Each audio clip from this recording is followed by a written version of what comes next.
अल्हम्दुलिल्लाह अल्हम्दुलिल्लाहिल्लज़ी अब्दअल अफ़लाक वल अर्ज़ीन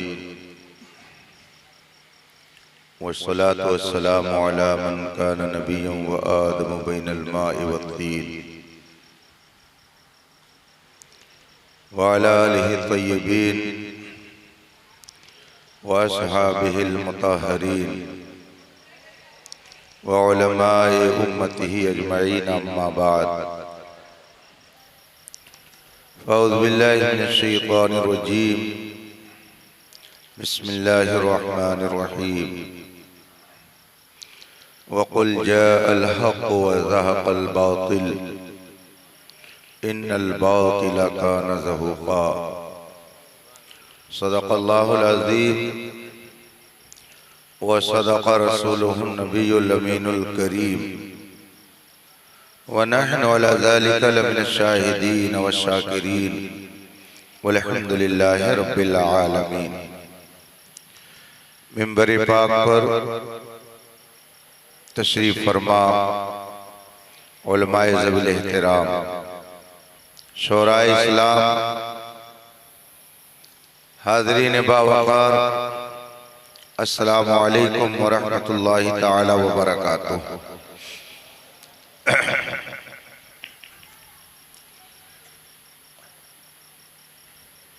आज की ये 12 नंबर और नूरुन अला नूर महफिल, जिसमें हम और आप शिरकत की सआदत हासिल किए हुए हैं, दुनिया इस्लाम की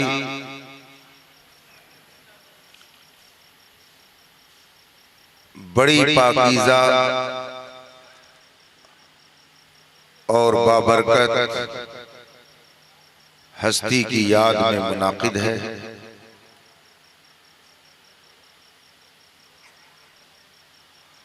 जिसे हम सैयदुश्शुहदा कहकर पुकारते हैं, कभी इमाम आली मकाम कह के याद करते हैं, कभी हम उसे शहीद करबला कहते हैं।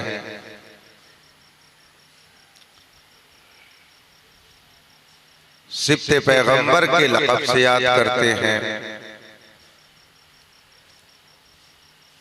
जिसे हम इस्लाम की शान और शौकत कहते हैं।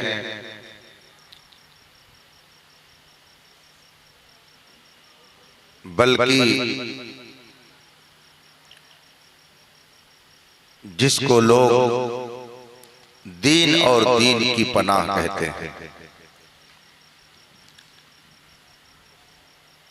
उस इमाम आली मकाम की बारगाह में खिराज अकीदत पेश करने के लिए आपकी आबादी के खुश अकीदा मुसलमानों ने एहतमाम किया। रब ताला अपने हबीब पाक के तुफैल आप सबकी इस मेहनत को शर्फ़े कबूल अता फरमाए। मुझसे पेशतर आपने नातें सुनी, तकरीरें समाअत की और अब प्रोग्राम के मुताबिक ये जलसा अपने इख्तिताम की तरफ बहुत तेजी से रवां दवां है। थोड़ी देर के लिए मैं आपके दरमियान हूं। कोई लंबा चौड़ा खिताब नहीं होगा, कीमती बातें आपने समाअत फरमा ली।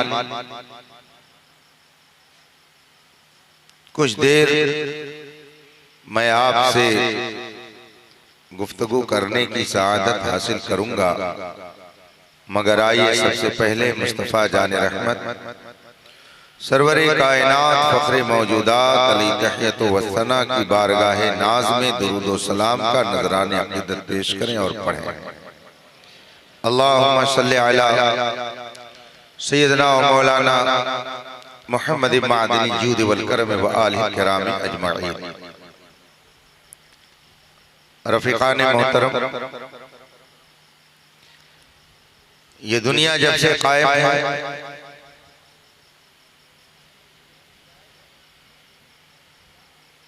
जब से इस दुनिया में इंसानों का और जिन्नातों का वजूद हुआ, उसी वक्त से दो अलग अलग ताकतें एक दूसरे से टकराती हुई आ रही हैं। एक ताकत व कुव्वत का नाम खैर है और दूसरी ताकत का नाम शर है। दूसरे लफ्जों में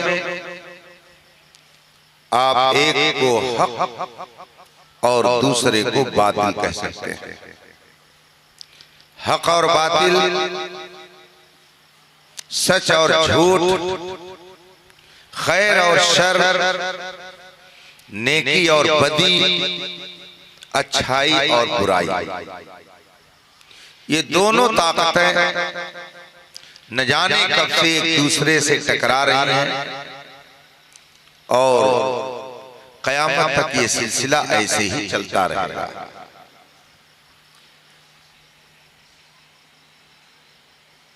आपको ये तारीख तो मालूम ही है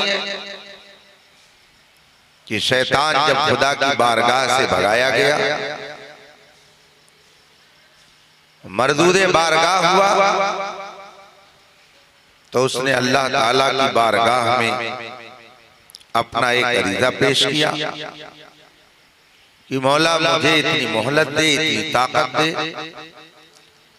कि मैं इंसानों को गुमराह कर सकूं। अल्लाह ने फरमाया, जा, मैंने तुझे ये ताकत दी, ये मोहलत दी, लेकिन जो मेरे खास बंदे होंगे उन पर तेरा काबू कभी नहीं चल सकता। शैतान आया, मुख्तलिफ शक्लें बना करके अल्लाह के बंदों को गुमराह करने की राह पर लग गया और मुख्तलिफ शक्लों में इंसान को भटकाने के लिए तदबीरें इख्तियार करता रहा। ये शैतान कभी फिरौन की शक्ल में, कभी नमरूद की शक्ल में, कभी अबू जहल की शक्ल में, उतबा और शैबा की शक्ल में लोगों के दरमियान जाहिर हुआ और अपनी ताकत के बलबूते उसने हक को खत्म करने की कोशिश की। फिरौन ने ये समझा ताकत मेरे पास है, कुव्वत मेरे पास है, फौज मेरे पास है, लाओ लश्कर मेरे पास है, मूसा मेरा क्या मुकाबला कर सकते हैं? वो तो मेरी रियाया में है, मैं राजा हूं, ये प्रजा है, ये क्या मेरा मुकाबला कर सकते हैं? चुनांचे उसने खुदाई दावा किया और कहा, अना रब्बुकुमुल आला, मैं तुम्हारा सबसे बड़ा परवरदिगार हूं, मुझे खुदा मानो। अगर मुझे नहीं मानोगे तो तुम इस दुनिया में रह नहीं सकते हो। मुकाबला किया, लेकिन तारीख क्या कहती है? क्या आज पूरी दुनिया में फिरौन का मानने वाला आपको कोई नहीं मिलेगा और अरबों की तादाद में हजरत मूसा अलैहिस्सलाम के मानने वाले आज भी पाए जा रहे हैं। नमरूद, शैतान नमरूद की शक्ल में भी आया और उसने सोचा ताकत, लश्कर, कुव्वत मेरे पास है, फौज मेरे पास, इक़्तिदार मेरे पास, कौन मेरा मुकाबला कर सकता है? मैं खुदा हूं, परवरदिगार। हजरत इब्राहिम अलैहिस्सलातु तस्लीम के मुकाबले में आया। नतीजा क्या हुआ? आज पूरी दुनिया में फिरौन के शैदाई कहीं नहीं मिलेंगे मगर हजरत सैयदना इब्राहीम अलैहिस्सलाम व तस्लीम के मानने वाले अरबों की तादाद में पाए जाते हैं। ये शैतान मुख्तलिफ शक्लें बनाता रहा और हक का मुकाबला करने के लिए मैदान में आता रहा, लेकिन अल्लाह तबारक व तआला ने हमेशा हक को फतह अता फरमाई और बातिल जलील और रुसवा हुआ। अबू जहल अभी आपने सुना मक्के के अंदर कितनी ताकत रखने वाला था। मक्के के लोग इसको अबू जहल नहीं कहते थे, अबुल हिकम कहते थे। हिकमतों का बाप, इतना बड़ा दानिश्वर था, इतना बड़ा मुफक्किर अपनी जमात का था, अपनी कौम का मुदब्बिर था, उनके मसाइल हल करता था, उनकी मुश्किलात का हल पेश करता था। उसको लोग अबुल हिकम कहते थे। ये हिकमत नहीं, हिकमतों का बाप है। इतनी अक्ल उसके पास थी, ऐसी सोच थी, ऐसी समझ थी, ऐसी सियासत थी। उसके पास इतना आला दिमाग था कि उसकी कौम के लोग उसको अबुल हिकम कहते थे। लेकिन जब उसने सच्चाई से मुकाबला आराई किया और सोचा कि मैं अपनी ताकत के बलबूते हक को खत्म कर दूंगा। हाजी लोग हज करने जाते हैं, उम्रा करने वाले उम्रा करने जाते हैं, तो वहां पूछते हैं कि अबू जहल का मकान कहाँ था, अबू लहब का मकान कहाँ था। मैं हाजिर हुआ तो मेरी भी ये ख्वाहिश हुई कि जरा मालूम करूं मक्के का सबसे बड़ा धतूरा कहाँ है, उसका मकान कहाँ है। सबसे बड़ी ताकत का दावा करने वाला कुछ निशान अपना छोड़ गया है कि नहीं छोड़ गया है। तो मैंने ढूंढ ढूंढ करके लोगों से पूछा अबू जहल का मकान कहाँ है, किधर वो रहता था, किस जगह उसका घर था। तो बहुत ढूंढने के बाद लोगों ने बताया कि वो जहां बैतुल खला बना हुआ है वही अबू जहल का घर था। अबू जहल के घर की जगह पर इस वक्त बैतुल खला बना हुआ है, लैट्रिन रूम बना हुआ है। और अबू जहल कहाँ गया? पूरी दुनिया में कोई अबू जहल का मानने वाला नहीं मिलेगा मगर रसूल पाक सल्लल्लाहु अलैहि वसल्लम के शैदाई जमीन की तह में भी हैं, आसमान की बुलंदियों में भी हैं। जमीन के गोशे गोशे में उस पैगंबर का जिक्र हो रहा है जिसको मिटाने के लिए दुनिया की न जाने कितनी ताकत इकट्ठा हो गई थी, मगर सबने ये देख लिया कि अर्श पे ताजा छेड़छाड़, फर्श पे तुरका धूमधाम, कान जिधर लगाइए तेरी ही दास्तान है। पूरी दुनिया के अंदर आज इस्लाम मरकज़ी तवज्जो बना हुआ है। रसूल पाक की जात पर लोग रिसर्च कर रहे हैं, रसूल पाक की तालीमात को अमल में ला करके लोग जन्नत खरीद रहे हैं। रसूल पाक की प्यारी तालीम पर अमल करके पाकीज़ा जिंदगी गुजार रहे हैं। मेरे मुस्तफा की तालीम आज भी वैसे ही मौजूद है जैसे 1400 साल पहले मौजूद थी और क़यामत तक ऐसे ही मौजूद रहेगी। मगर सबसे बड़ा दानिश्वर कहा जाने वाला अबू जहल, न उसका कोई निशान बाकी है, न उसकी कोई नस्ल बाकी है, न उसका कोई मानने वाला इस वक्त दुनिया में पाया जाता है। ये निजाम कुदरत है। अबू जहल अपनी ताकत के बलबूते हक को खत्म करना चाहता था मगर खुद खत्म हो गया। हक आज भी मौजूद है और सुबह क़यामत तक मौजूद रहेगा। वही शैतान यजीद की शक्ल में भी आया, वही शैतान यजीदी शक्ल में आया। उसने सोचा कि पैगंबर इस्लाम तो बज़ाहिर रहे नहीं, अब इस्लाम के कानून को खत्म करना आसान होगा, लेकिन शायद उसे मालूम नहीं था कि नूरे हक शमे इलाही को बुझा सकता है कौन, जिसका हामी हो खुदा उसको मिटा सकता है कौन। हम इस दुनिया में इसलिए नहीं आए कि हम अपना प्रचार करें, हम इस दुनिया में इसलिए नहीं आए कि अपनी बुलंदी का राग लापें, हम इसलिए आए कि जिसने इस दुनिया को बनाया है उसकी किबरियाई का ऐलान करें, जिसने हमें वजूद बख्शा है हम उसका कलमा पढ़ें, जिसने हमें दुनिया में भेजा है, जिसने पैदा किया है हम उसके सामने अपनी पेशानी को झुकाए। शैतान जब यजीद की शक्ल में आया तो उसने सोचा कि अब पैगंबर इस्लाम तो रहे नहीं जाहिर में, अब बड़ी आसानी से इस्लाम को बदला जा सकता है, लेकिन रब्बे कदीर ने जिस दीन की हिफाजत की जिम्मेदारी ले ली है कयामत तक उसको कोई बदल नहीं सकता है। कौले मोहम्मद कौले खुदा, फरमान न बदला जाएगा, बदलेगा जमाना लाख मगर कुरान न बदल पाएगा। 1400 साल हो गए और सारी दुश्मन ताकतें मिल करके चाहती हैं कि मिटा दिया जाए, खत्म कर दिया जाए, इनको नीस्तो नाबूद कर दिया जाए, मगर मिटाने वाले खुद ही मिटते चले जा रहे हैं। उनका सफ़े हस्ती से वजूद खत्म हो जा रहा है और मुस्तफा के कलमा पढ़ने वाले कल भी जिंदा थे, आज भी जिंदा है, सुबह क़यामत तक जिंदा रहेंगे। ये मैं नहीं कहता, ये कुरान कहता है, कुल जाअल हक़ व ज़हक़ल बातिल इन्नल बातिल काना ज़हूक़ा। ऐ मेरे महबूब आप ऐलान कर दीजिए हक आया और बातिल गया, और बातिल को एक दिन तो मिटना ही मिटना है। मिट रहे हैं बातिल और अहले हक अल्हम्दुलिल्लाह बेसरो सामानी के आलम में आज भी मुस्कुरा रहे हैं, आज भी हंस रहे हैं, मुश्किलात में भी मुस्कुरा कर जिंदगी गुजार रहे हैं। और इनको ये जो हौसला मिला है ये मैदानी करबला से मिला है।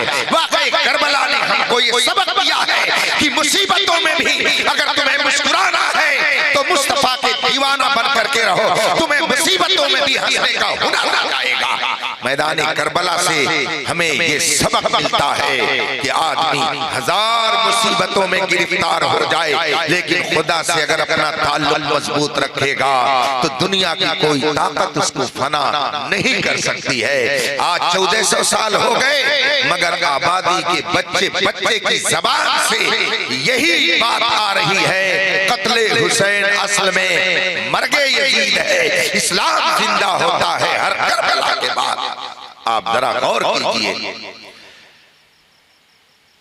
मुझे याद आता है अपने हिंदुस्तान के एक हुक्मरान गुजर चुके हैं, उन्होंने एक मौके पे कहा था ये कोई जरूरी नहीं है कि मैदाने जंग में जो असलहे और तोप के जरिए जीत जाए उसी की जीत हो। कभी कभी आदमी मर करके भी जीत जाता है, कभी कभी आदमी कत्ल हो करके भी जीत जाता है। और अगर उसकी मिसाल किसी को चाहिए तो उस हुक्मरान ने ये मिसाल दी थी कि जो कत्ल हो करके भी जीतता है, अगर उसकी मिसाल तुम्हें चाहिए तो मैदान करबला को देख लो। मैदान करबला को तुम देख लो, हुसैन कत्ल कर दिए गए मगर जो कातिल था वो मर गया और जिसको कत्ल कर दिया गया वो आज तक लोगों के दरमियान जिंदा है और लोगों के दिल पर हुकूमत कर रहा है पूरी दुनिया के अंदर। मेरी मालूमात के मुताबिक आज कहीं भी जिक्र यजीद की महफिल मुनाकिद नहीं की जा रही है मगर इमाम आली मकाम का जिक्र गली गली किया जा रहा है, मस्जिद में हो रहा है, मेहराब पर हो रहा है, दरसगाह में हो रहा है, खानकाह में हो रहा है, मैदान में हो रहा है। ये वाकया बता रहा है कि हुसैन मरे नहीं है, मरा वो यजीद है। हुसैन तो कल भी जिंदा थे, आज भी जिंदा है, सुबह क़यामत तक जिंदा रहेंगे। रफीकान मोहतरम, हर वाक़े से कुछ न कुछ नसीहत लेनी चाहिए। बस दो चंद बातें और मैं अर्ज कर देता हूँ। जैसे कोरोना आया तो उससे हुकूमत ने नसीहत लिया, सबों ने नसीहत लिया और आज तक उस नसीहत पर अमल कर रहे हैं। आप अगर ऐसे बाजार में जाएं तो आपको मास्क तो लगाने के लिए पाबंद नहीं किया जाएगा, लेकिन अगर आप एयरपोर्ट पर जाएं तो साल भर गुजरने के बाद भी उसका खौफ लोगों के दिलों में मौजूद है और एयरपोर्ट के अंदर किसी को बगैर मास्क के घुसने नहीं दिया जाता है। आज भी ये कानून बना हुआ है। तो अब जो एक हादसा पेश आया, एक वाकया पेश आया, दुनिया के अंदर एक वबा आई, उस वबा से लोगों ने बहुत सारी नसीहतें ले ली और उन नसीहतों के बाद उन्होंने अलग अलग तरीके से अपनी जिंदगी गुजारने का सामान इकट्ठा किया। हुकूमतों ने ये समझ लिया कि हमको आगे क्या करना है, लोगों ने ये जान लिया कि आगे आगे हमें कैसे रहना है। मेडिकल साइंस ने अब उस पर रिसर्च करके दवाएं बनानी शुरू कर दी कि इन मुसीबतों में हम छुटकारा कैसे पा सकते हैं। हर हादसा कोई न कोई नसीहत दे करके जाता है। तो अब ये बताइए कि वाकई करबला हमें क्या नसीहत दे करके गया। इसलिए कि अब ये तो माबादे करबला की महफिल है, चेहलुम की महफिल है। गोया 40 दिन हो गए मुहर्रम की 10वीं तारीख को गए हुए। हर वाक़े से आदमी सबक लेता है, तो वाक़ई करबला से हमको क्या सबक मिलता है? क्या सिर्फ यही कि मुहर्रम का महीना आए तो काले काले कपड़े पहन लें, 2-4 गांव में ताजिया बना लें, ढोल बजा दें, खचड़ा बना लें और उसके बाद में मिले हुसैन मुनाकिद कर दें, बस नसीहत मिल गई? नहीं मेरे भाइयों, वाक़ई करबला से हमें बहुत कुछ नसीहत ले करके अगली जिंदगी गुजारनी चाहिए। वाकई करबला से सबसे बड़ी एक नसीहत हमें ये मिलती है कि हक के लिए हमेशा आदमी को मुसीबतों का सामना करना पड़ेगा। आप देख रहे हैं 22,000 एक तरफ है और 72 नफूस कुदसिया एक तरफ है। उधर दुनिया है और इधर दीन है, उधर गलत है इधर हक है, उधर बातिल है उधर झूठ है, इधर सच्चाई है। सच्चाइयों का मुकाबला करने के लिए जो लोग हैं वो बड़ी लंबी तादाद में है। एक तादाद उनकी 22,000 के मुताबिक बताई जाती है और जो झूठ के मुकाबले में खड़ा है वो मामूली तादाद में है। इससे पता चला हुसैनी हमेशा कम रहे हैं, यजीदियों की तादाद हर जमाने में ज्यादा रही है। और दूसरी बात ये मालूम हुई कि कभी भी सच्चे हुसैनियों को बातिल की ताकत से घबराने की जरूरत नहीं है। इसलिए कि बातिल अपनी दुनिया की ताकत पर नाज करता है, मगर हुसैनी अपनी ताकत पर नाज नहीं करता है बल्कि खुदा की मदद पर नाज करता है। मैदान करबला से हमें ये भी सबक मिलता है और ये भी सबक मिलता है कि शरीयत की हिफाजत करना ये हर हुसैनी की जिम्मेदारी है। हुसैनी शरीयत की हिफाजत करने वाला होता है और यजीदी शरीयत को पामाल करने वाला होता है। मैदान करबला से हमें ये सबक मिला कि यजीद इस्लामी कानून को बदलना चाहता था और इमाम अली मकाम अपने नाना जान के उसूल को महफूज करना चाहते थे। उनकी कोशिश कामयाब हो गई और यजीद जलीलो रुसवा कर दिया गया।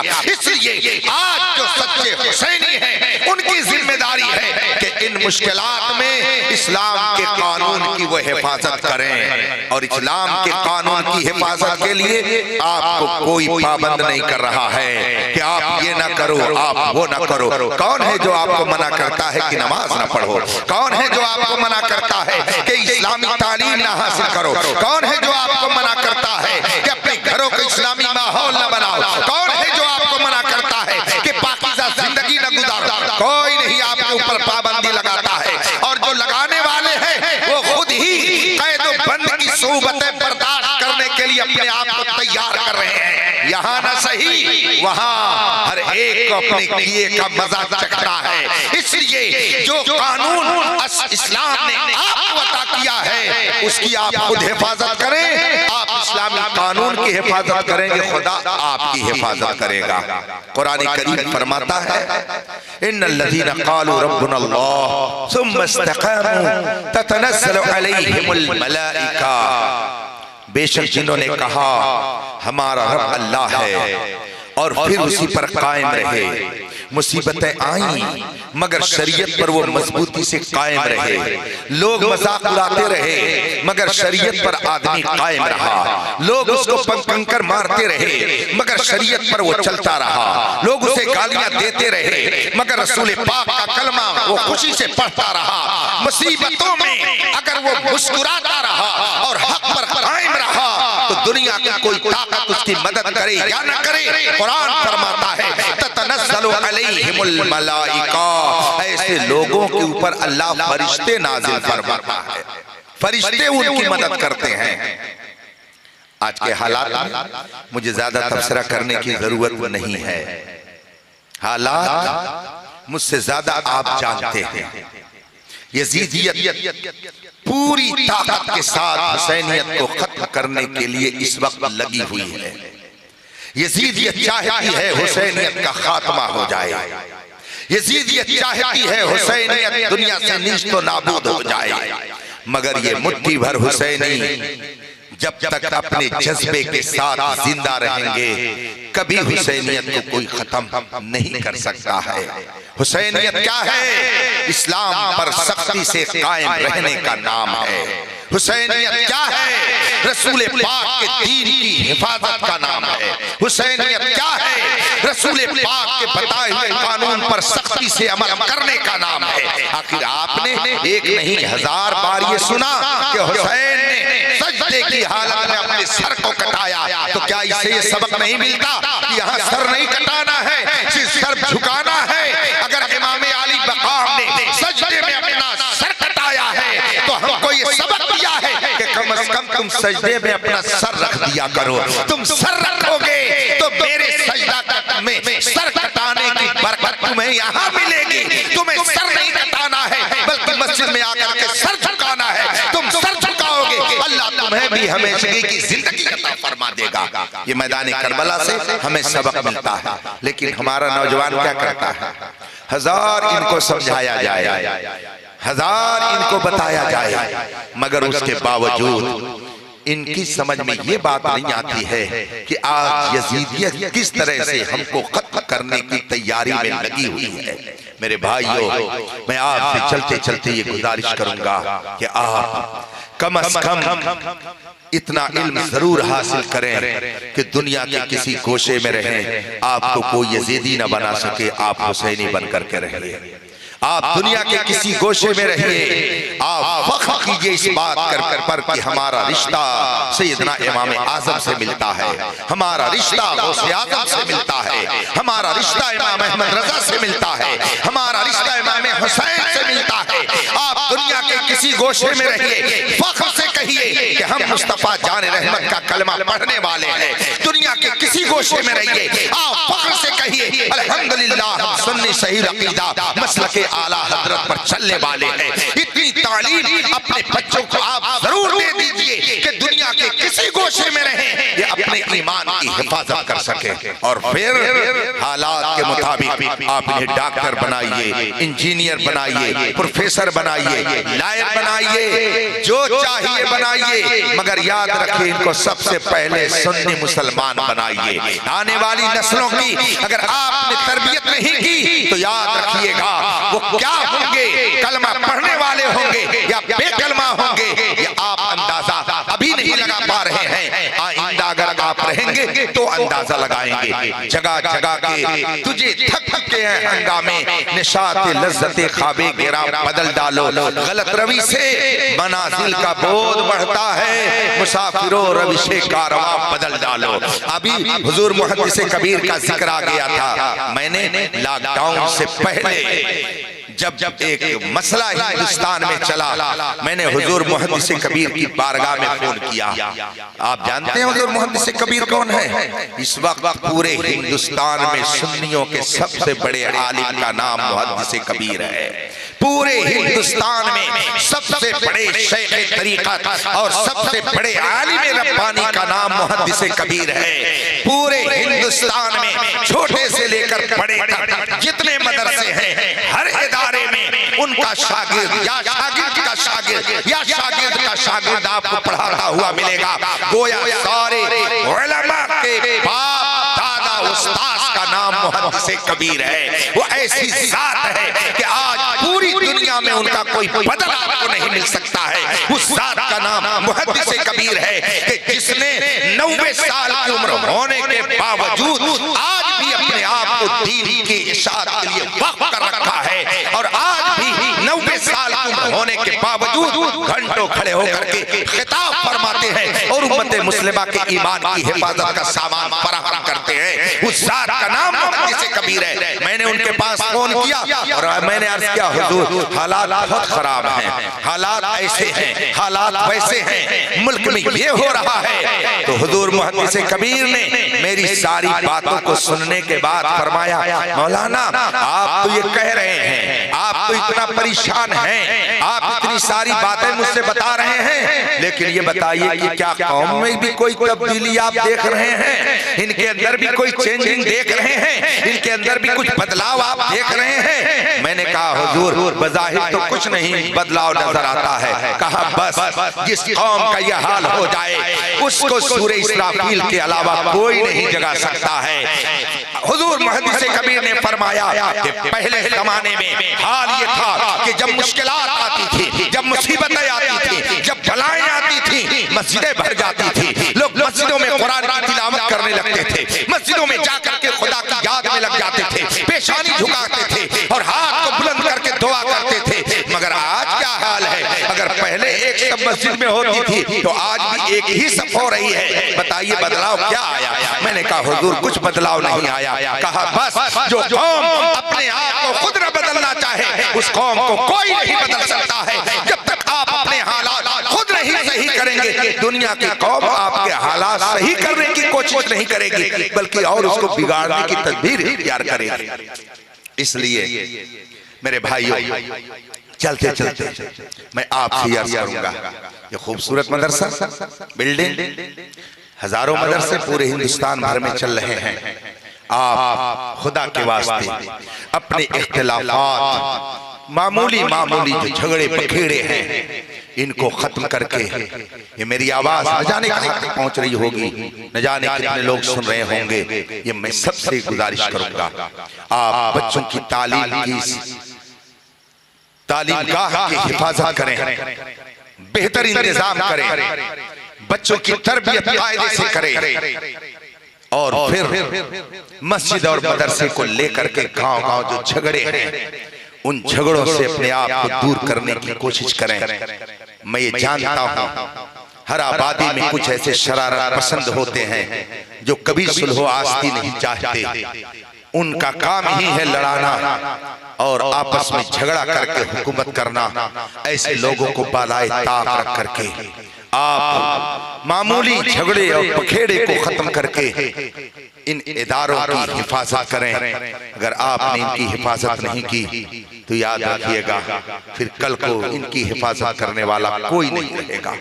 पैसे आपके पास हैं तो आप उन पैसों को खर्च करने पैसे से पहले ये सोच लें कि ये मैं जायज जगह खर्च कर रहा हूं कि नाजायज जगह। इसलिए कि इस्लाम में फजूल खर्ची की बहुत बुराई आई है, बहुत मजम्मत आई है। इस्लाम ने एक एक पैसे की हिफाजत का इस तरह से दर्स दिया है कि अगर आप पढ़ेंगे तो हैरत में पड़ जाएंगे। एक मामूली मसला अभी ज़हन में आ गया, उसको आप सुने तो आपको अंदाजा होगा कि माल की शरीयत की नजर में कितनी अहमियत है।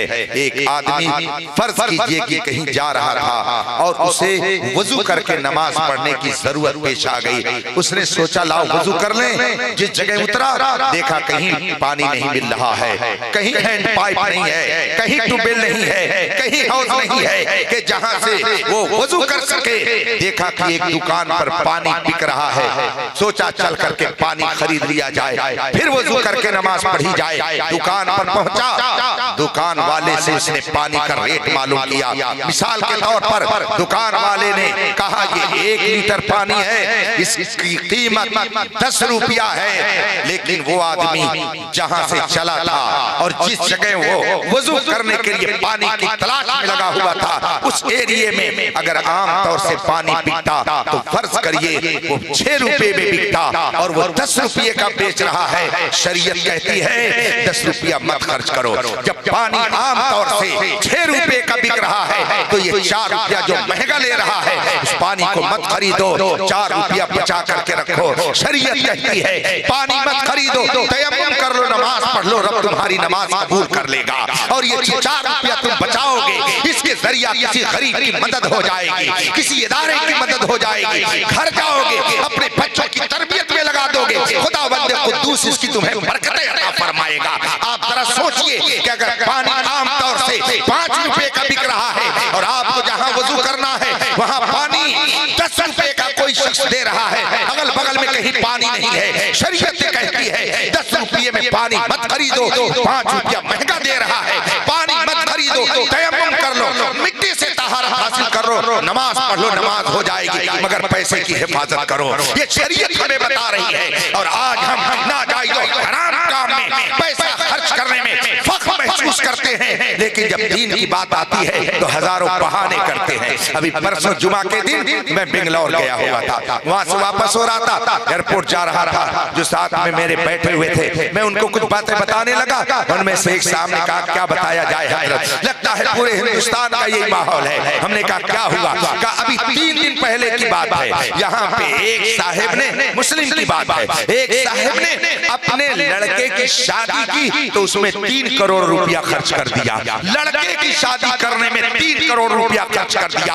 और अगर उनसे कहा जाए कि गरीब बस्तियां उजाड़ी जा रही हैं, मुसलमानों को बेघर किया जा रहा है, कम से कम इनके लिए 10 घर बना दीजिए, छोटे छोटे मकान बना दीजिए, ताकि उसमें सुकून इख्तियार करे, सुकूनत इख्तियार करे, आराम से रहे, तो उनकी जेब से 10,000 रुपया नहीं निकलेगा, 1 लाख तो बहुत दूर की बात है। 3 करोड़ रुपया शादी पे खर्च करने वाली कौम कभी भी पनप नहीं सकती है जब तक कि वो अपने पैसे को सही मसरफ में न खर्च करे।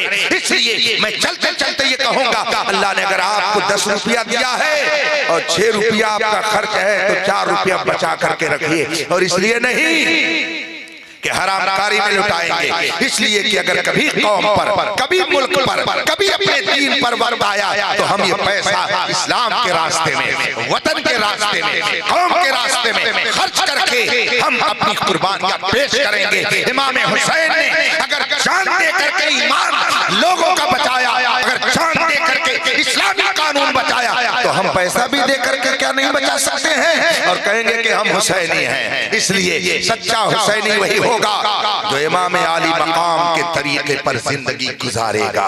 अल्लाह तबारक व तआला अपने हबीब के सदक़े में हमारे और आपके ईमान की हिफाजत फरमाए। दरूद शरीफ। अरे भैया 1 बजे तक टाइम था, हमने कहा था 1 बजे वापस आ जाएंगे, 1:30 बज गया। दरूद शरीफ पढ़े। अल्लाहुम्मा सल्ली अला सय्यिदना व मौलाना मुहम्मद मादी जूद वल करम व आलिहि किराम अजमईन। हजरात मोहतरम, इसलिए मैं आपसे अर्ज करूंगा कि आप अगर इमाम आली मकाम का जिक्र कर रहे हैं तो इस जिक्र का मकसद यह है कि उनकी जिंदगी को अपनाइए, उनके तरीके को अपनाइए। मामूली बात पर झगड़ा करना और फिर कहना कि हम हुसैनी हैं, ताज़िए का जुलूस निकालेंगे, लड़ेंगे और कहेंगे हम हुसैनी हैं। शर्म नहीं आती ऐसे लोगों को? मुहर्रम की 10वीं तारीख को हिंदुस्तान के न जाने कितने शहरों में ये नौजवान आपस में सिर्फ इसलिए लड़ जाते हैं कि तुम्हारा ताज़िया आगे रहेगा कि मेरा ताज़िया आगे रहेगा, और कहेंगे हम हुसैनी हैं। क्या हुसैन रज़ी अल्लाह तआला अन्हु का आपने ये वाक़या नहीं सुना? उनके अंदर सब्र तहम्मुल का कैसा मादा था। एक मौके पर आपके घर एक मेहमान आया, मुअज़्ज़ज़ मेहमान था। इमाम आली मकाम ने उसके लिए खाने का अच्छा इंतजाम किया, दस्तरखान बिछाया गया। आपके घर में एक गुलाम रहता था, हुक्म दिया कि जाओ दस्तरखान पर खाना लेकर के आओ। दस्तरखान बिछ गया, खाना लाने के लिए वो गुलाम अंदर गया, खाना लेकर के आ रहा था। तशरी में शोरबा था, इत्तेफाक से उसका हाथ हिल गया और वो शोरबा इमाम आली मकाम के जिस्म पर गिर गया, कपड़े को खराब कर गया। इमाम आली मकाम ने उसको ऐसे ही देखा, वो समझ गया कि इमाम आली मकाम को जरा जलाल आ रहा है। फौरन उसने कुरान की आयत करीमा पढ़ी और अर्ज करता है, हुजूर अल्लाह ताला ने कुरान में इरशाद फरमाया है, वल काज़िमीन अल गैज़, अच्छे लोग वो हैं जो गुस्से को पी लिया करते हैं। जो ही उसने ये कहा, इमाम आली मकाम ने फरमाया चल मैंने गुस्सा पी लिया। जब उसने देखा दरियाए करम उबल रहा है, फौरन उसने दूसरी आयत करीमा पढ़ी और कहा, हुजूर अल्लाह ने कुरान में इरशाद फरमाया है, वल आफीन अनिन नास, अच्छे लोग वो हैं जो लोगों को माफ कर दिया करते हैं। इमाम आली मकाम ने कहा चल मैंने तुझे माफ कर दिया। अब उसने देखा दरियाए करम जोश में है, तीसरी आयत करीमा पढ़ी और उसने कहा अल्लाह इरशाद फरमाता है, वल्लाहु युहिब्बुल मुहसिनीन, अल्लाह एहसान करने वालों को पसंद करता है।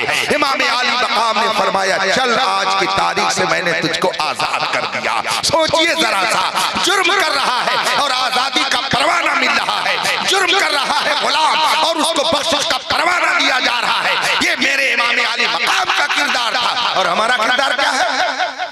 जरा सी साइकिल लड़ गई, कैसे तेरी साइकिल मेरी साइकिल से लड़ी गई, फौरन आस्तीन चढ़ाना शुरू कर दिया और उसके बाद में काली खुलूद पर उतर आए। मेरे भाइयों, हुसैन का किरदार सब्र है, हुसैन का किरदार शुक्र है, हुसैन का किरदार हुसैन का किरदार दीन पर कायम रहना है, हुसैन का किरदार खुदा की बारगाह में मुश्किलों में भी अपनी पेशानी झुकाना है, हुसैन का किरदार इस्लाम के कानून की हिफाजत है, इस्लाम का हुसैन का किरदार मुस्तफा जान रहमत के लाई हुए दीन पर सख्ती से अमल करना है।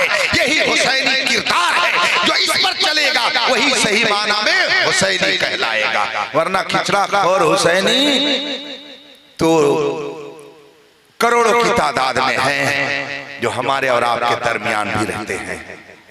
अल्लाह तबारक व तआला अपने हबीब के सदक़े में हमें सच्चा हुसैनी बनकर रहने की तौफीक अता फरमाए। अभी हमारे बेहतरीन नात खां ज़ाकिर इस्माइल साहब ने आला हज़रत की शान में एक मनक़बत पढ़ी। आला हज़रत को तो जानते ही होंगे, बरेली शरीफ में पैदा हुए।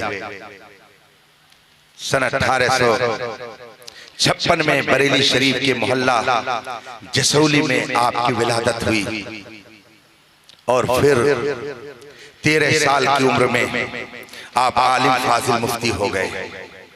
कुल 13 साल की उम्र में जरा किसी 13 साल के बच्चे को लाके खड़ा कर दीजिए, मैं उससे सिर्फ नमाज का मसला पूछ लूं और बता दे तो मैं समझूं कि हाँ वाकई ये पढ़ते हैं। 13 साल के बच्चे हमारे घर के यही नहीं जानते हैं कि वुज़ू कैसे किया जाता है, इस्तिंजा कैसे किया जाता है। और आला हजरत 13 साल में आलिम फाजिल मुफ्ती हो गए। कुल 13 साल में आला हजरत कुल 13 साल में। और 8 साल की जब उम्र थी तो आप अरबी किताब के राइटर हो गए। 8 साल की उम्र में आपने अरबी में किताब लिखी और 6 साल की उम्र थी तो एक अरब के सामने आपने अरबी में तकरीर, अरबी में उसे सवाल जवाब शुरू कर दिया। ये आला हजरत की जात थी। और जब दुनिया से तशरीफ ले गए तो 1000 किताबें उन्होंने लिख करके हिंदुस्तानी मुसलमानों को बतौर ज़ख़ीरा अता फरमाया। पूरी दुनिया के अंदर तकरीबन 400 साल के अंदर ऐसा कोई आलिम नहीं पैदा हुआ। अल्लाह तबारक व तआला ने जितनी खूबियां दे करके बरेली में इमाम अहमद रज़ा को पैदा फरमाया था। 1000 किताब लिख करके उन्होंने हमारे ईमान की हिफाजत फरमाई। जब हिंदुस्तान के अंदर राफ़िज़ियत फैल रही थी, हुसैन के नाम पर राफ़िज़ियत लोग फैला रहे थे, अहले सुन्नत का तबाह कबाड़ा करना चाहते थे, सहाबा की अज़मत को लोगों के दिलों से निकालना चाहते थे। आला हजरत ने उस मौके पर किताबें लिख करके रसूल पाक के दीन की हिफाजत फरमाई। हजरत सैयदना इमाम आली मकाम ने मैदान करबला में अपनी गर्दन दे करके इस्लाम की हिफाजत फरमाई और उनके मानने वाले इस हिंदुस्तान में अपने कलम के जरिया, अपने इल्म के जरिया, अपनी ताकत के जरिया, अपने हुनर के जरिया दीन को बचाने की फिक्र में लगे रहते हैं। यही वो सच्चे हुसैनी हैं जो मरने के बाद भी मरते नहीं है बल्कि वो जिंदा रहते हैं। आला हजरत बरेली में पैदा हुए, इंतकाल उनका बरेली में हुआ, लेकिन उनकी मनक़बत पढ़ी गई आपके नगर बाजार में। उनका इंतकाल वहां हुआ और जिक्र यहाँ मैं कर रहा हूँ। मैं क्या, पूरी दुनिया इस वक्त उनका जिक्र कर रही है और पूरी दुनिया उनकी किताबें पढ़ करके हैरत में पड़ी हुई है और सब इसके बात को कहने पे मजबूर नजर आते हैं। वादी रजा की कोई है, हिमालय रजा का है, जिस सिमत देखिए वो इलाका रजा का है। औरों ने भी लिखा है बहुत इल्म दीन पर, जो कुछ है इस सदी में वो तन्हा रजा का है। 1000 किताब लिख करके उन्होंने हमारे ईमान की इस तरह हिफाजत फरमाई कि इंशाअल्लाह उस जगह पर चलने वाला कभी गुमराह और बदअकीदा नहीं हो सकता है। सच्चे हुसैनी वो लोग कि जब मुसीबतें आती हैं तब भी वो इस्लाम पर कायम रहते हैं। और आज क्या हाल है, लोग इतना खौफजदा हो गए, वो कहेंगे हम हुसैनी, इतना खौफजदा हो गए। कुछ लोग कहते हैं अरे टोपी लगा के मत जाना, क्या होगा, अरे अभी रास्ते में कोई छेड़ देगा, अल्लाह अकबर, वो कहेगा मैं हुसैनी। यही तो लोग चाह रहे हैं कि आप अपना कल्चर बदलो, आप अपनी तहजीब बदलो, आप अपना तरीका बदलो, आप अपना अकीदा बदलो, आप अपना तौर बदलो, आप अपना रिश्ता जो नबी से मजबूत की हो इसको बदलो। यही तो लोग चाह रहे हैं और आप हुसैनी कहलाते हैं और उसके बावजूद आप इस चाल को समझ नहीं पा रहे हैं। ये जो तुमको बुलाता है ये ठग है, मार ही रखेगा।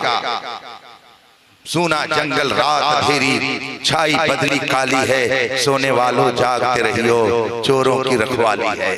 इस वक्त जिन मुश्किल हालात से हम और आप गुजर रहे हैं, अगर हमने अपने ईमान की हिफाजत की फिक्र नहीं की तो आने वाली नस्लें तो बहुत दूर खुद हमारे ईमान की भी सही ढंग से हिफाजत नहीं हो सकती है। इसलिए मैं आपसे ये गुजारिश करूंगा कि आप इन इदारों की हिफाजत कीजिए। मैं कोई दुनियावी तकरीर नहीं कर रहा हूं, चलते चलते ये जुमला, बहुत से लोग कहते हैं मदरसे का सर्वे हो रहा है, तो हो रहा तो उसमें क्या दिक्कत है? क्या दिक्कत है? मदरसे का सर्वे हो रहा, होना चाहिए, होने दीजिए। आपके करीब आएंगे, आपके करीब बैठेंगे, तब तो समझेंगे कि आप क्या हैं। मैं अपनी बात बता रहा हूं, कितने ऐसे लोग जो इस्लाम के दुश्मन थे, करीब आए तो उन्होंने कहा हजरत हम दाढ़ी टोपी वालों को ऐसा समझते थे, लेकिन आप तो प्यार का सागर लगते हैं, आप तो मोहब्बत का ऐसा दर्श दे रहे हैं। हमको तो ये बताया गया था, हमको तो ये सिखाया गया था। आए मदरसे में देखे यहाँ क्या सिखाया जाता है, क्या बताया जाता है, आप ये तालीम बताइए। मेरे आका सल्लल्लाहु अलैहि वसल्लम ने कुरान करीम का ये सबक क्या आपको नहीं पढ़ाया? वल्लाहु ला युहिब्बुल फसाद, अल्लाह फितना और फसाद को पसंद नहीं फरमाता। ये कुरान की आयत है और यही कुरान मदरसे में पढ़ा करके लोगों के दिलों में अमन और अमान की बात बिठाई जाती है। आए लोग देखें, और हम भी देखते हैं बहुत सी ऐसी जगह हैं जहां सिखाया जाता है मुस्लिम ऐसा होता है, मुसलमान ऐसा होता है, उनके दिलो दिमाग में कीड़े भरे जाते हैं।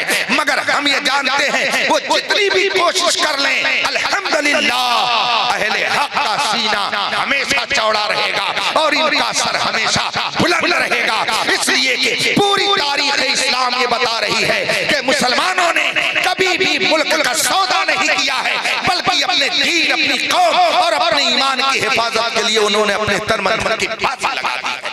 ये सफर का महीना चल रहा है ना, इस महीने में आप जानते हैं हिंदुस्तान की बड़ी बड़ी शख्सियतों में से किन किन शख्सियतों का इंतकाल हुआ? जानते हैं? नहीं जानते। यही तो अफसोस है, लोग अपने गड़े मुर्दों को उखाड़ करके ला रहे हैं और आपके यहाँ जो मुर्दे नहीं जिंदा हैं आप उनको भी नहीं जान पा रहे। ये महीना जो सफर का गुजर रहा है, इस महीने की 12 तारीख यानी 12 सफर को हिंदुस्तान का एक बहुत बड़ा हुसैनी दुनिया से तशरीफ ले गया। बहुत बड़ा हुसैनी, उसका किरदार हुसैनी, उसकी गुफ्तार हुसैनी, उसकी आवाज हुसैनी, उसकी ललकार हुसैनी, और उस हुसैनी ललकार ही का नतीजा है कि आज आप आजाद हिंदुस्तान में सांस ले रहे हैं। मगर आपको उस हुसैनी किरदार की तारीख नहीं मालूम है कि वो दुनिया से कब गया। मालूम है इस महीने की तारीख जो 12 सफर गुजरी है, 12 सफर की तारीख में हिंदुस्तान के उस जियाले सपूत का इंतकाल हुआ जिसने तने तनहा अंग्रेजों के सामने सीना सिपर होकर के ये कहा था, सरफरोशी की तमन्ना अब हमारे दिल में है, देखना है जोर कितना बाजुए कातिल में है। मालूम है वो कौन था? नहीं आप जानते हैं, ये मेरा नौजवान नहीं जानता है। ये दिन रात और साफ देखेगा, मगर इसमें उसको पबजी नजर आएगी, गेम नजर आएगा, उसमें इसमें पिक्चर नजर आएगी, बिल्कुल फिल्में नजर आएंगी, अपने असलाफ की तारीख में इनको नजर नहीं आएगी। आपको मालूम होना चाहिए 12 सफर, आज 20 सफर है, आज से 8 दिन पीछे चलिए। 12 सफर को हिंदुस्तान का सबसे बड़ा मुजाहिद आजादी, जिसने सबसे पहले हिंदुस्तान से अंग्रेजों को भगाने के लिए जिहाद का फतवा दिया था, उसका इंतकाल हुआ था। वो कौन था? नहीं मालूम। इतने लोग बैठे, ये हमारे लिए शर्म की बात है, अफसोस की बात है। सबसे पहले हिंदुस्तान में अंग्रेजों को भगाने के लिए जिहाद का फतवा किसने दिया था? किसने दिया था? नहीं मालूम। यही तो लोग चाह रहे हैं तारीख बदल दो, हिस्ट्री बदल दो। जो सपूत थे उनको कपूत बना दो, जो कपूत थे उनको सपूत साबित कर दो। यही तो चल रहा है और आप भी यही कर रहे हैं। सबसे पहले हिंदुस्तान से अंग्रेजों को भगाने के लिए जिहाद का फतवा किसने दिया? नहीं मालूम। ये अफसोस की बात है। खैराबाद जो इस वक्त सीतापुर जिले में है, पहले लखनऊ जिले में था। उस जमाने में बहुत बड़े आलिम थे। जब हिंदुस्तान पर अंग्रेजों की हुकूमत थी, हिंदुस्तान पर अंग्रेज जुल्म कर रहा था, हिंदुस्तानियों को काट मार करके अपनी दौलत इकट्ठा करके बर्तानिया ले जा रहा था।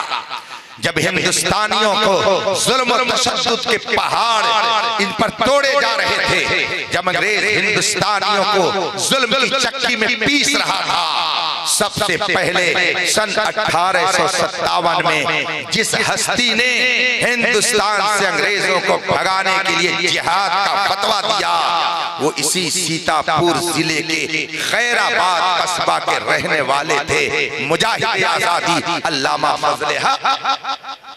अब नाम याद आया? क्या नाम था उनका?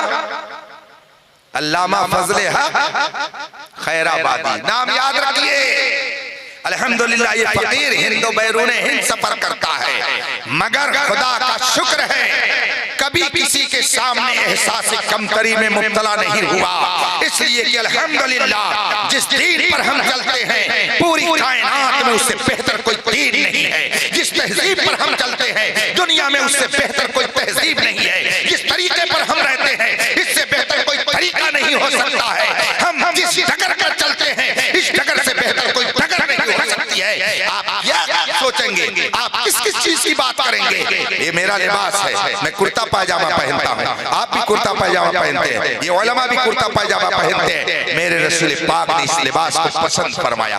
1400 साल गुजर गए मगर इसकी अहमियत जैसे कल थी वैसे ही आज भी है। अगर कोई पार्लियामेंट में जाने की कोशिश करने लगता है और सोचता है जरा मैं MP MLA का इलेक्शन लड़ लूं, पैंट शर्ट पहनता था, लेकिन जब इलेक्शन का दिन करीब आएगा तो तुझे जाएगा दर्जी के जरा 10 कुर्ता सिल दो भाई, पायजामा सिल दो। क्या करना है? अरे जरा इलेक्शन लड़ना है। तो एक पहलवान क्या एक मिंबर अगर वार्ड मिंबर बनना चाहता है, प्रधान बनना चाहता है, तो वो भी समझता है कि एक अलग लिबास है जिस लिबास में आदमी लीडरी करता है। उस लिबास का नाम कुर्ता पायजामा है। 1400 साल हो गए मगर लीडरी करने के लिए कोई दूसरा लिबास नहीं मिल सका। जो मेरे मुस्तफा ने पसंद किया था वही मिल सका है।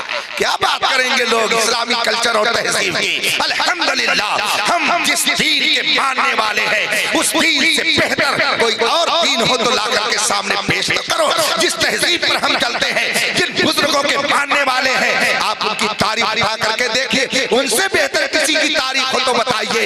आपको आज न जाने कितने ऐसे लोग मिलेंगे जिनको लोग कहते हैं ये हिंदुस्तान के हीरो थे मगर वो अंग्रेजों के वफादार और मुल्क के गद्दार थे। इसी हिंदुस्तान में उनकी तारीख भरी पड़ी हुई है, मगर जिसने सबसे पहले जामे मस्जिद दिल्ली के अंदर बैठकर हिंदुस्तान से अंग्रेजों को भगाने के लिए जिहाद का फतवा दिया, उस जात का नाम मुजाहिद आजादी अल्लामा फजले हक खैराबादी। ये सबसे पहली शख्सियत, ये सबसे पहली शख्सियत है।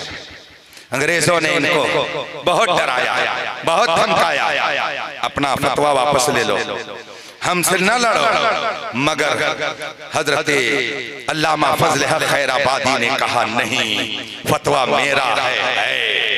हिंदुस्तान पर अंग्रेजों का कोई हक नहीं है, हिंदुस्तान हिंदुस्तानियों का है। इनमें इसमें आपको रहने का हक नहीं है। आप रहना चाहते हैं तो यहाँ की रियाया बन के रह सकते हैं मगर यहाँ पर हुक्मरान बन करके नहीं रह सकते।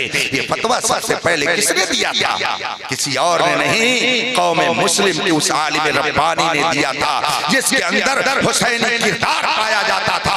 हर मुसीबत को उसने बर्दाश्त कर लिया मगर कभी भी उसने अपने नजरिए से पीछे हट करके बातिल से समझौता नहीं किया। और उनके साथ बड़े बड़े उलमा जिनमें अल्लामा सैयद किफायत अली काफी मुरादाबादी, जब अंग्रेजों ने उनको फांसी के फंदे पर ले जाकर के लटकाना चाहा, मुरादाबाद तारीख गवाह है, वहां का चौक गवाह है, दीवार उसके गवाह है।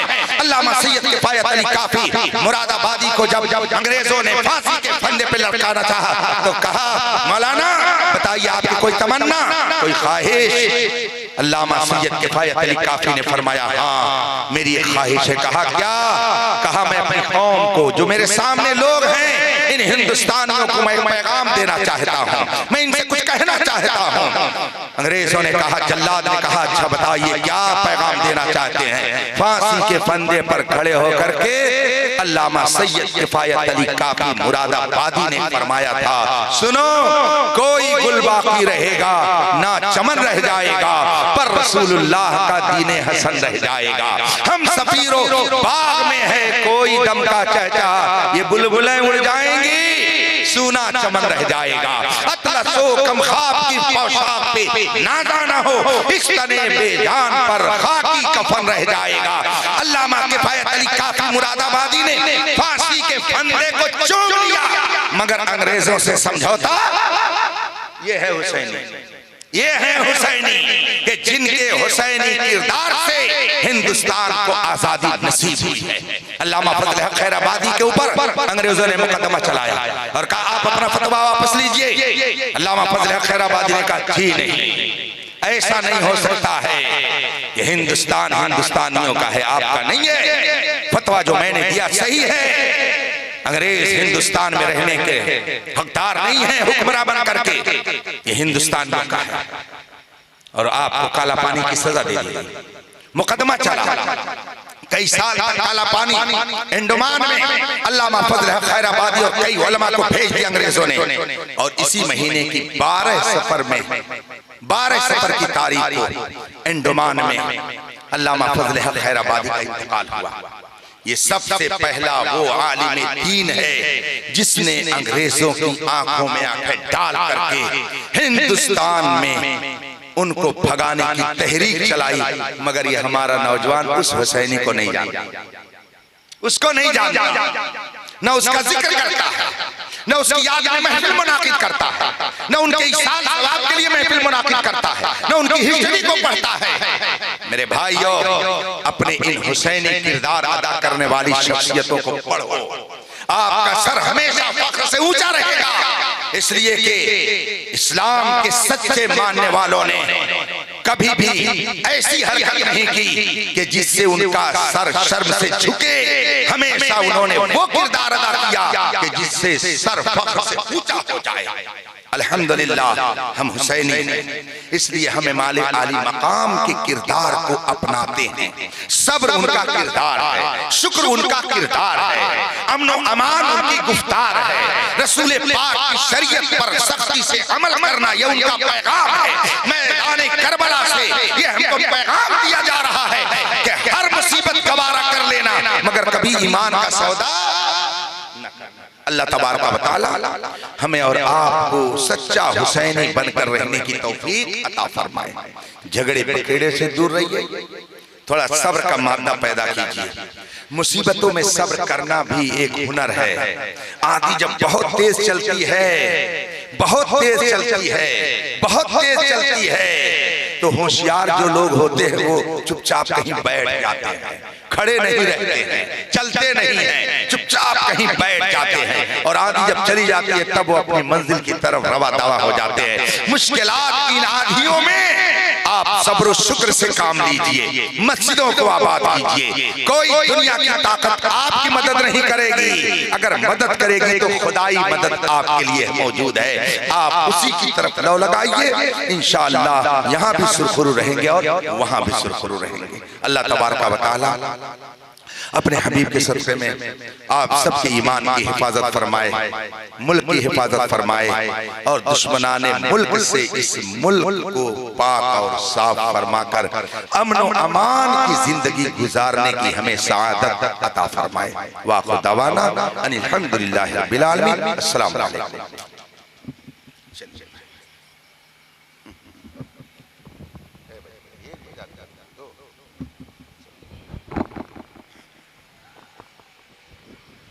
मुस्तफा जाने रहमत लाखो सलाम मुस्तफा जाने रहमत बेला हो सलाम शमए बज़ में हिदायत बेला हो सलाम शहर आरे रम ताजदार हरम शहर आरे रम ताजदार हरम नौबहार शफात बेला को सलाम मुस्तफा जाने रहमत बेला को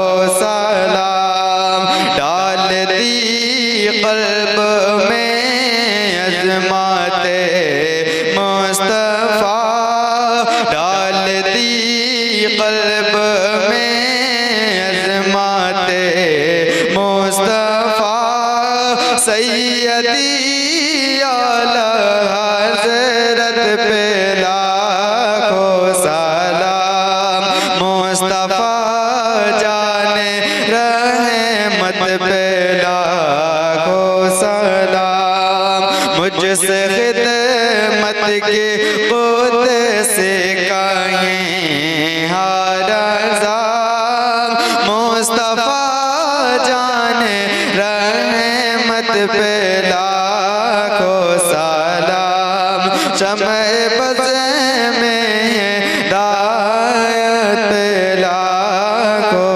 सलाम या नबी सलाम अलैका या रसूल सलाम अलैका या हबीब सलाम अलैका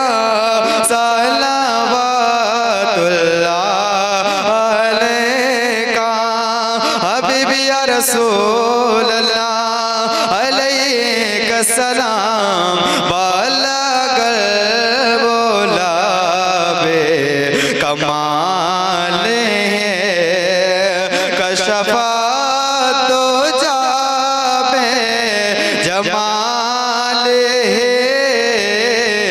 हसनत ज़मीं वो ख़िसाल है सल्लो अलैहि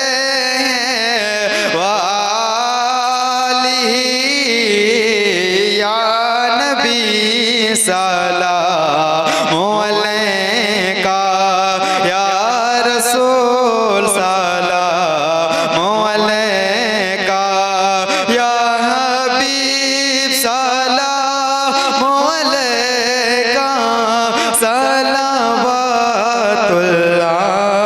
अलैका अस्सलातु वस्सलामु अलैका या रसूलल्लाह अस्सलातु वस्सलामु अलैका या नबी अल्लाह अस्सलातु वस्सलामु अलैका या हबीबल्लाह व अला आलिका व सहाबिका व शफीअना यौमल जज़ा